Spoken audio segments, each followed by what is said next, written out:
Hello, I'm Ian Stone. I'm sort of parachuted in for this bit, the OK Football Show, to do championship predictions with Mark, or Ryman, as Ollie kept calling him, and I was just getting more and more uncomfortable. It just felt like some sort of master-servant relationship. I want to get involved. Hello, Mark. Yeah, we don't need to get into that, really. No, you can call me Stoney if you want, though. I like that. Thanks, Ian. I appreciate it. That's all right. Well, you don't have to, obviously. You don't have to. No. All right. Cool. So we're going through the games, aren't we? We're going through the games. We are. I thought, chronologically, I was looking at Plymouth against Watford on Friday night. Yeah, I think as a start. We are, yeah. Before we do, because clearly we've kicked Ollie out for this episode, which at least half, if not 2/3 of our listeners will be relieved and happy about. Obviously, thank you for joining us, Ian. Why don't you tell us a little bit about your stand-up tour? Because I think you've got a few dates left, including the Hat Factory in Luton. Oh, yeah. Well, because obviously there will be people going, who is this suddenly popped up? I'm Ian Stone. I'm a comedian. I've sort of run around the country talking nonsense, and I'm doing a little tour.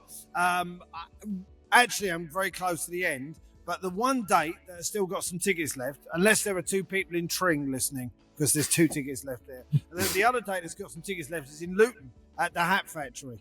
I'm doing that on, I should probably know the date, shouldn't I, really?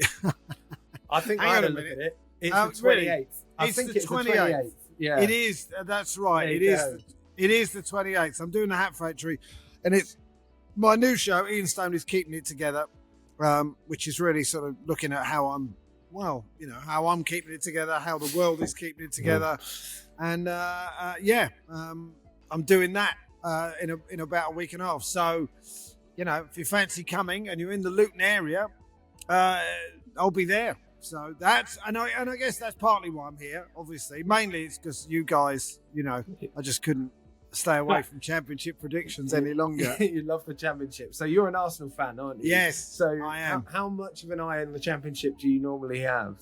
Do you know what it is? I'll tell you what happens on a Sunday when I'm like, I want to, or even on a Saturday when I'm thinking I want a game. Right? Sometimes I'll watch Celtic Rangers if there's a particularly good game in Scotland. Sometime I'll turn it on and there'll be a championship game. I watched the Sheffield derby the other week. Oh dear. It was all right, actually. Let me tell you, it was better than Kilmarnock against Rangers the week before. I'll tell you that. Yeah, well, I bet. And I know what you say. Yeah, but that is Premier League in Scotland. But honestly, it was terrible. This was a decent game, and the atmosphere was obviously amazing. And it's good to see Chris Wilder. Apparently, Chris Wilder went to the pub afterwards with the fans and was celebrating. I heard. There's a video doing the rounds with him singing along with the fans after a few pints, I think. But yeah, you know something. When Arsenal lost the title by a couple of points at the end of last season, and we had a little lap of honour, and Martin Odegaard, the captain, made a speech, and it was all very downbeat. It was all very, we're so sorry, and we'll try bet harder. And I honestly thought, I think the boys, the players, should come to the pub with us for like a couple of hours just to see how much we've enjoyed it. Just to tell them, look, honestly, it was brilliant. Thank you for everything. Because I'm very much into the journey as opposed to the destination. And you're a Luton fan, right? So, it's been a journey, definitely. Destination at the moment is not looking great, but it has been amazing for us. Do you think? I mean, it's interesting, isn't it? You talk about that. I think. Do you think that footballers have lost that connection a bit, particularly at the top end of the Premier League? Obviously, you had the Euros. I don't expect footballers to go to the pub anymore with fans, but we've been so lucky with a small club like Luton that we get that. I don't know how much you get that with a club like Arsenal anymore, or at all. You get it through the social media. That's how you get it, really. And the club issues stuff, and the players do go out and meet fans sometimes. You might bump into someone at I've done a couple of football awards dues, and I've seen a few there, but no, listen, I mean, I grew up at the back end of the day when the players had come on the bus with the fans, to the game and go home together. That is not happening now, No. So, sorry, Bukayo, there's no room on the 253 back to Camden Town. I don't think we're going to hear that, to be honest with you. So, things have changed, and My club is pretty well connected, fans and players and general. The connections around the club are pretty good. And I think the teams work hard to make that happen. But obviously, at the lower end, the players will still be a bit more part of the town, won't they? It's a slightly different thing. Yeah. And I suppose that's been one of the nice things about going down. No one likes getting relegated. And, for a while, we did hold out some hope last season that we might just about stay in the league. But going back down, there is one thing, and that is that when you go to games, there is less of that distance. It's great that you were saying about Arsenal, but you get a bit more of that kind of course. The fandom in that you don't get as much of the corporate seats and all of that stuff that goes along with top end Premier League. So anyway, we should probably talk about the Championship, really, shouldn't we? Yeah. You want to know the scores, didn't you? It'd be nice to know them in advance because I tell you what, I'm bloody terrible at predicting them beforehand. So you might think that you don't know the Championship so well, but you could have been beamed in from Mars only to have seen a football today and still get a better prediction record than me on this. So there's no pressure whatsoever on these. Okay. Well, that's a relief because I was really feeling it up to this point. I'll be honest with you. No. I mean, I thought really my career hangs in the balance depending on what I make of Plymouth against Watford and what actually happens. Absolutely. All right, so we're just going to go through them. Plymouth against Watford is the Friday night game, isn't it? It is, yeah. It is. Plymouth, I mean, how do we want to do this? Do you want to take turns going first? I can do if you like. I'm happy to go through what my prediction is and then pass it over to you and see what you think. Yeah, you know what? We can alternate. That'd be quite fun. Let's do that. Wouldn't it? To be honest with you. All right. Well, you go first on this one then. Plymouth Watford. Yeah.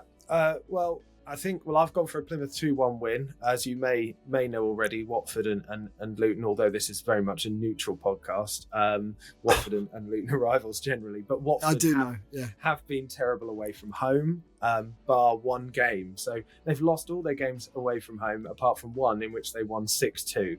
So welcome to the Championship against Sheffield Wednesday. Plymouth on and off, but their home form has been better. They've got a pretty nasty injury record with one of their best players, Sissoko, out as well, but I've got them edging it 2-1 for this one. Okay. Yeah. I mean, I was looking at the league table, and I see that Plymouth are pretty way down there. They haven't done particularly well, but I do wonder about the journey. That is a ridiculous journey. I did a gig in Lyme Regis the other week, and that's on the way or something, and it just took forever. So I based purely on that. I'm thinking the Watford players will be a bit knackered from the journey, and I was going to go 2-1 as well, 2-1 Plymouth. Yeah, it's not a bad shout. Luton did that journey, and it didn't serve us very well on a Friday night either. So Friday night. I mean, those Watford fans are going to have to leave about midday, aren't they? I mean, possibly even earlier than that, but certainly no later. That's a trick. It's ridiculous. There's hardly any 3 p.m.s in the Championship left now. Actually, you know what? I mean, you say that. I'm looking at the list of fixtures, and I thought, God, there's loads of 3 p.m. But I watch Premier League games, so it's a slightly different vibe. Yeah, absolutely. Right, what have we got next? Bristol City, Burnley, haven't we? Bristol City, Burnley have been playing all right, haven't they? As far as I can see. Do you know what? I'm going for a Burnley win in this game because I think Burnley, they've still got a bit of nous about them. I watched them about 3 weeks ago. It's not Vincent Kompany anymore, but they've got some lovely young players, Burnley. So I'm thinking Burnley are going to win that 2-0. Yeah, they've got Scott Parker now, so it's not the free-flowing football it once was. Turgid, I think. Has he still got the type in? Does he still wear the type in? I think so, yeah. It's a very singular bit of dress, that. But anyway. Yeah, he's very much still of the same Scott Parker ilk. Lots of 0-0s and 1-1, so I've gone with type on this one and gone 1-1. Bristol City just beat Norwich away in their last game as well, so they're picking up a bit of form. So I've gone 1-1 because Burnley, as you said, are pretty strong. They are strong. You know, I got knocked down by a police horse once at Bristol. At Ashton Gate. Really? Yeah. No, I did not. No, I did not know. No, you didn't know that. Why would you know that? Yeah, of course you knew that, Ian. Everyone knows that. Yeah, no, I did. I got knocked down by a police. My mother used to let me go to all these ridiculous away games with Arsenal. I'm like 14 years old. I just waved goodbye. So I see you later, Mum, and off I go. And got knocked down by a police horse. I didn't tell her when I got home. Did you at least win? That's the main thing, right? Do you know? I have no recollection. Yeah, well, I think I banged my head when the police horse knocked me down. I've forgotten a lot of games, to be honest. Tell me about, Coventry. Can I just say, by the way, the next one, Coventry. I've watched a bit of Coventry. I watched them quite a lot in the FA Cup last season. I thought they were fantastic. And I watched them recently when they were 2-0 down and they came back to win 3-2. Oh, thank you for that. Yeah, that was against us. Oh, that was against Luton, wasn't it? Yeah. Oh, yes, so it was. Too. I was there. Were you? It wasn't any easier to watch in real life, I can tell you. There was something... Yeah, you know what? I get that. There was something very beautiful about it from a neutral's point of view. I mean, 2-0 down, 3-2 up, it is your classic football scoreline. Not when you're on the end of it, I'll be honest with you. But I've got a soft spot for Coventry. They got kicked out of their stadium for a long time, and I really like how they're coming back, and they should have got to the FA Cup final last year, but for VAR, which is absolute nonsense.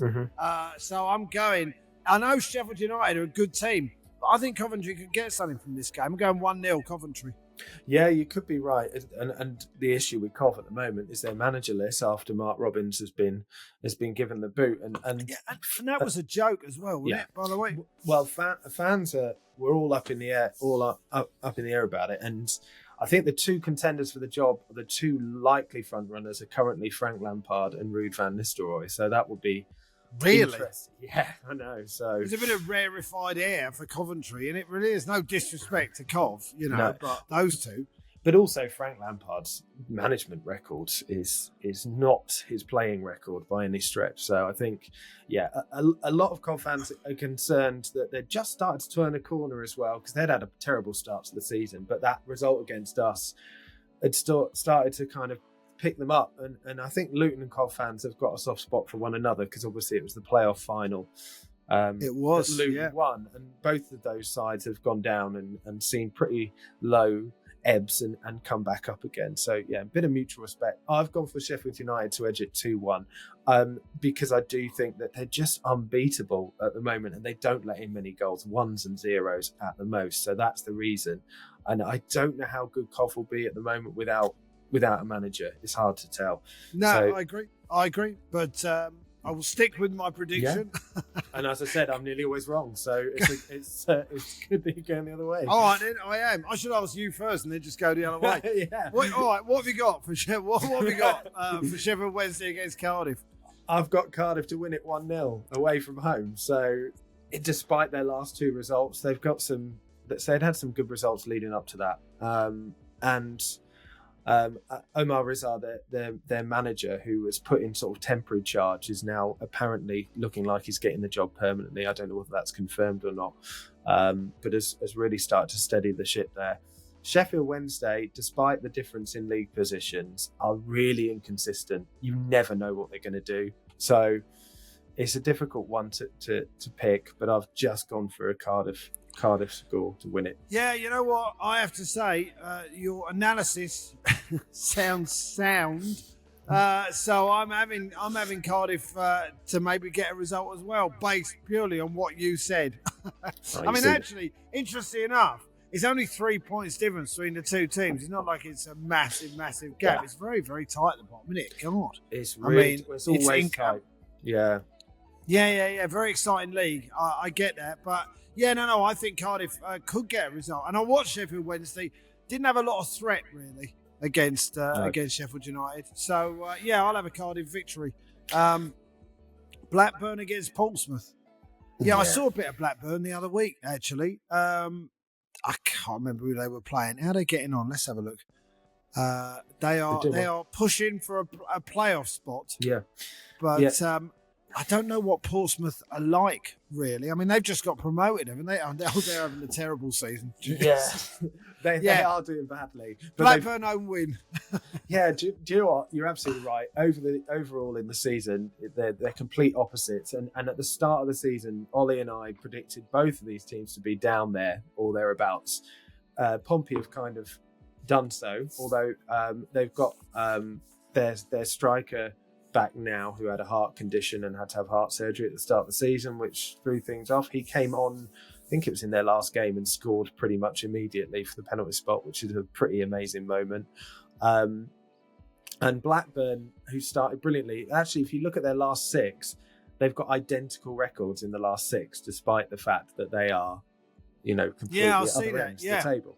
1-2, drawn 1, lost 3. Yeah, that's it. Yeah, so Blackburn have sort of turned it a little bit around.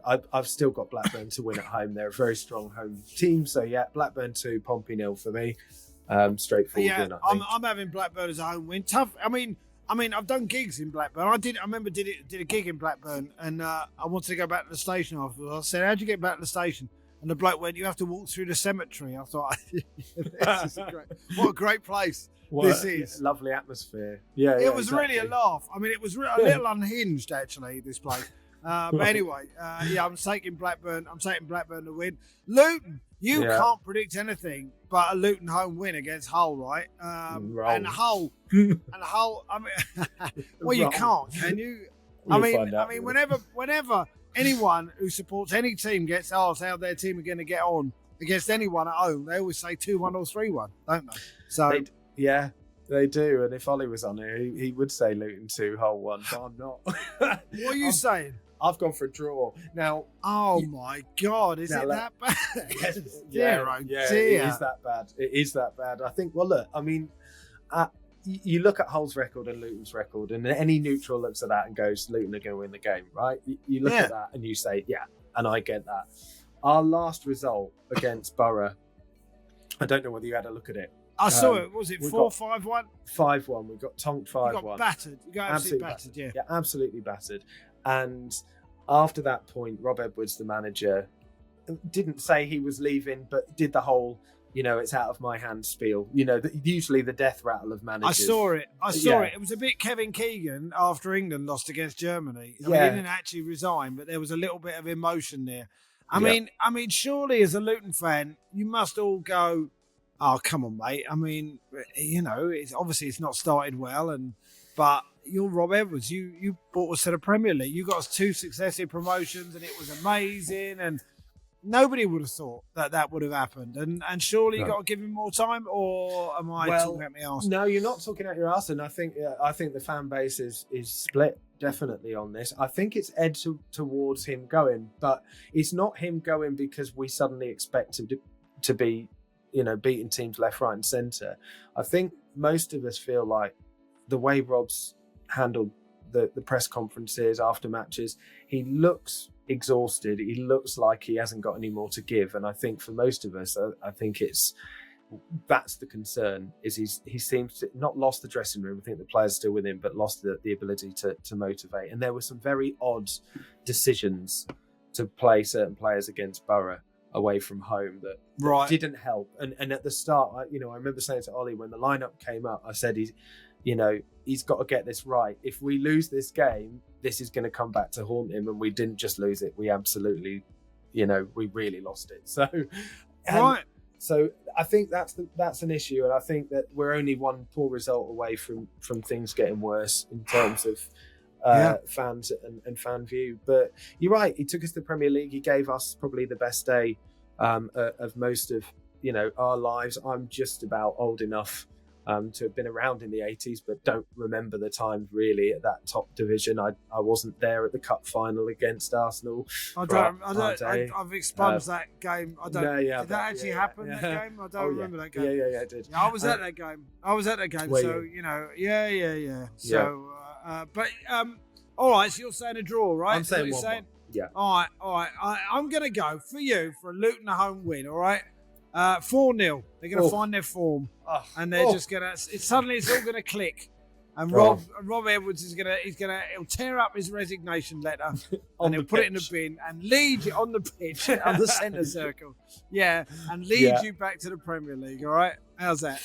Yeah, that's great. Yeah, thank you. I mean, you're only 10 points off Watford, by the way. And they'll be the team you'll overhaul on the last day. Okay, you happy with that? Yeah, I'd be happy with that one. Of course you would. All right, then. Wonder what's in my tea, but yeah. It's all right. Well, Millwall against Sunderland. The Is this what? How are they getting on? This is a top of the table clash, really, isn't it? 8th against 1st. Yeah. Sunderland. I saw Sunderland when they got that ridiculous goal against Leeds. My friend's a Leeds fan. He was there. He was there, and he was, and it just. I mean, his face, because he's like Jonah for Leeds, and he honestly he's sitting there thinking, finally we got to win, and then that happened. Sunderland are playing well, aren't they? I mean, they've fallen away. They've had 3 draws in the last 6, haven't they? Yeah. But getting a result on Millwall. Well, Millwall's got a good record lately, haven't they? I mean, that looks like a draw to me.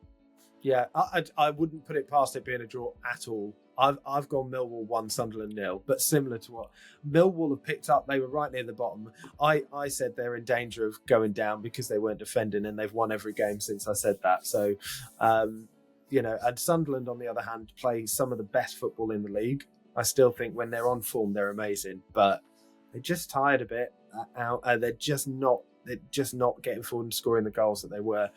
Yeah, 1-0 Millwall at the Den, I reckon, for that one. I think they're just going to shut them out. Are still top scorers in the Championship as well, Sunderland. Yeah. What have we got in? Oxford United against Middlesbrough. I saw Middlesbrough the other day, like I say, beating you lot. So did I. Yes, so did you. You actually travelled. No, I didn't watch it live, that one. Oh, you didn't go live? Okay. I can turn my phone off, thank you. Okay. No, I didn't travel for that one. Oxford United, where are they? They're in sort of lower mid-table. I mean, you know what? I would say Middlesbrough, the way they played against you lot, they look like a strong team. So I'm going to take a 2-1 away win for Middlesbrough. Yeah, Oxford are really good at home, but Borough are one of those teams that if they click, they've got the best attack or up there with the best attack in the league as well. I like the way they played, don't they? Yeah, well, I would do if it wasn't against us. It didn't help. Quite. It didn't help that we gave their best players like Finazaz about 20 yards of space to pick any pass that he wanted. But yeah, they looked useful. He did look useful. And the Ben Dokes on loan from Liverpool as well is a real talent. They've got some great players. I've gone Borough to win it 3-2, so similar, but I think there'll just be a bit more goals. High scoring. Oxford are good at home, but Borough, I just can't see him losing after that last game. Also, I must say, I was thinking I've had more fun gigs in Middlesbrough than I have in Oxford. So, that makes me lean towards them. Really. Yeah, it's Yorkshire, that's why, you see. Well, just about Yorkshire, isn't it? Just about. Just about Yorkshire, yeah. Preston against Derby. I haven't seen either of these teams all season. It doesn't. I've got to say, it doesn't fill me with excitement seeing Preston against Derby. Some of the other ones do, but I don't know about Preston against Derby. I once had to sleep in Preston bus station, the biggest bus station in Europe, apparently. So so I'm going to say Derby are going to win on that basis. Not a good experience at Preston bus station, then, I see. It wasn't the worst bus station I've ever slept at, but it was certainly down there in the top or the bottom 3. That's another niche podcast that we can bus stations. I've slept at airports as well. When I went to England, Italy in '97, and we missed the flight home. And the Italian police behaved appallingly, and they wouldn't let us out the ground for about 3 hours. That's why we missed it. Anyway, it's nothing to do with this. I'm going for a Derby victory. Yeah, I'm going for a Preston victory, 2-1. But I agree with you. It's not the most inspiring one. Both of these teams a little bit better at home than they are away. So that's the reason why I've gone for Preston. But it's one of those that you could kind of fast forward 20 years into the future and you'll guarantee this is going to be a Championship fixture. It's just one of those. Wouldn't you? Yeah. You'd imagine. It has the vibe. I mean, I saw Preston. I did see Preston against the Arsenal a few weeks ago, and they were okay. But we very much held them at arm's length. You know, like a little 5-year-old trying to punch an adult, and the adult just got his hand on or her hand on the child's head, and the child's swinging away, but it's not really landing anything, and that's what it was for us, really. So QPR, oh dear, QPR against Stoke. Well, obviously, as any right-minded individual, I haven't got a lot of time for Stoke, being an Arsenal fan and all that's gone on between us. These massive throw-ins incoming from 400 feet in the air. The Delap throw-ins, all that, and also, by the way, although his son looks pretty useful for Ipswich, but QPR. I used to go to QPR in the 70s when they had Stan Bowles and Don Givens and all the rest of them. And I loved them. Like, they were my second team after the Arsenal. So I'd like QPR to win, but I'm looking at their record of 1-1, drawn 7 and lost 7. And, guess who they beat? Guess who they beat? Oh my God, that's hilarious. That's hilarious. Yeah. Sorry, I feel like I want to call you Ryman at this point because it's sort of like you're slightly put upon, but I won't. Right. Yeah. All right, well, I'm going for I'm hoping for a QPR victory. Also, because my pal is a QPR fan, and Sean Walsh, another comic, excellent comic, and I'd like him to be happy, but I'm not sure it's going to happen. I actually don't know. Well, obviously, I don't know any of them. These are predictions. I suppose that's the point, isn't it? Really? I'm going to go QPR 3, Stoke 4. Watching that one, that's going to be amazing.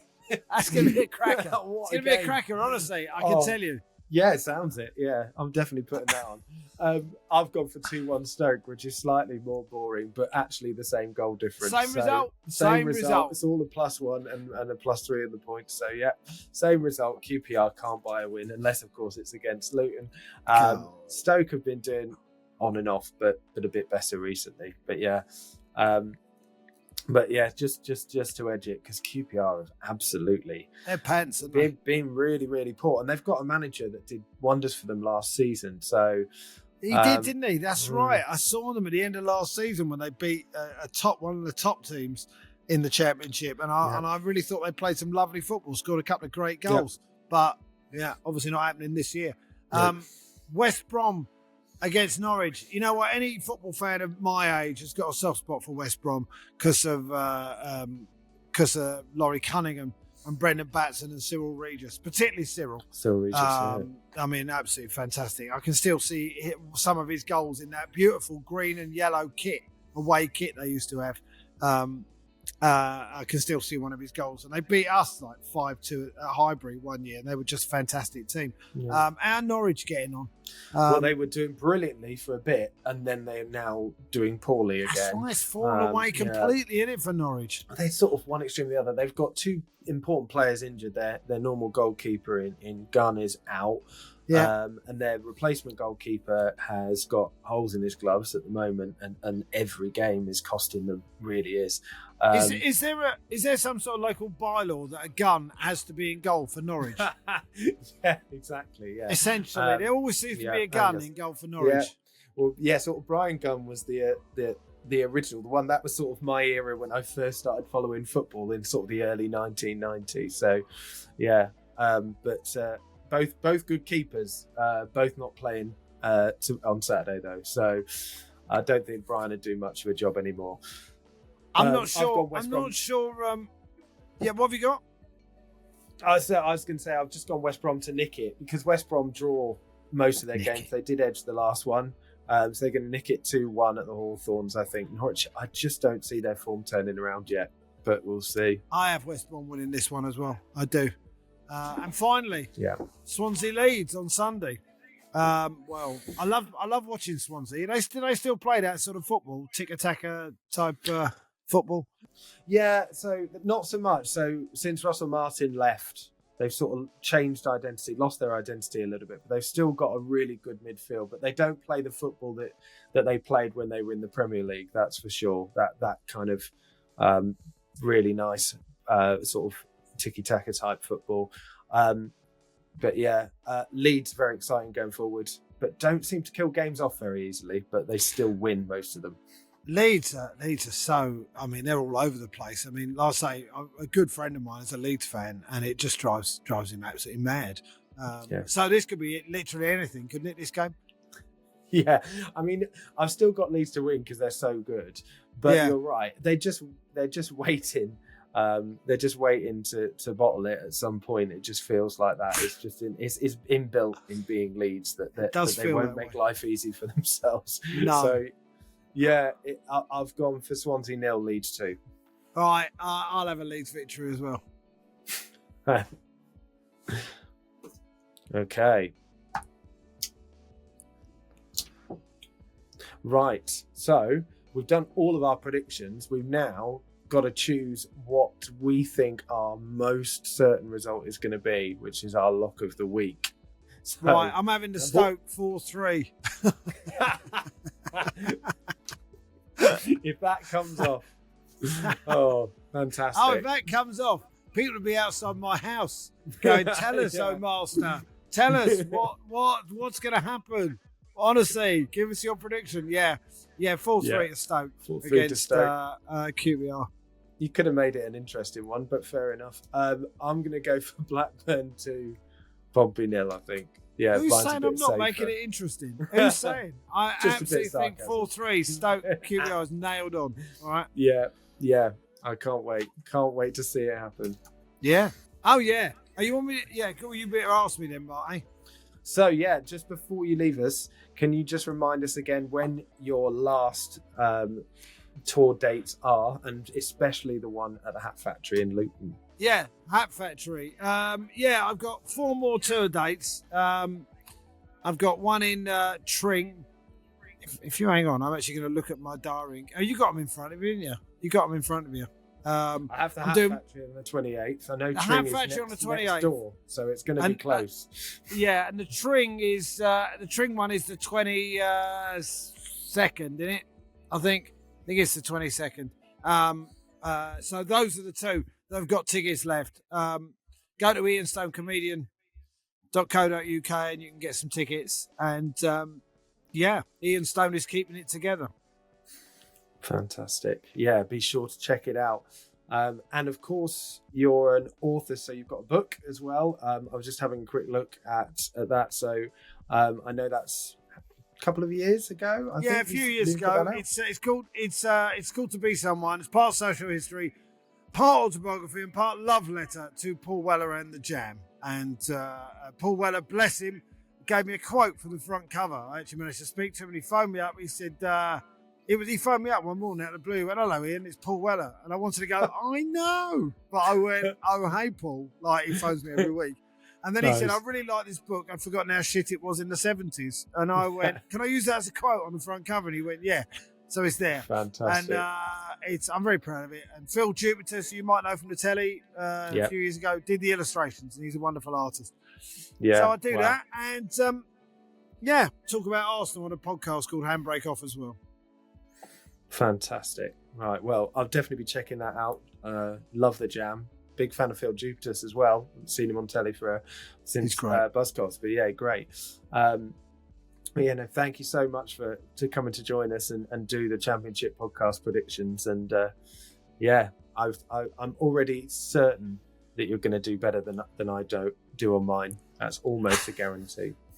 I think that would be a damning indictment, to be honest, Mark. If someone who actually watches the Championship, it would a little bit. You know, I turn up with my half-formed thoughts based on bus stations in northern towns and come up with better predictions than you. You better hope if 4-3 happens, though, you will be getting me on again, all right? Just to tell you how I did it, all right? 100%, yeah. And that bus station's quote we're going to have to use for the tagline now, I think, as well. All right, nice to meet you guys. Brilliant. Thanks for having us.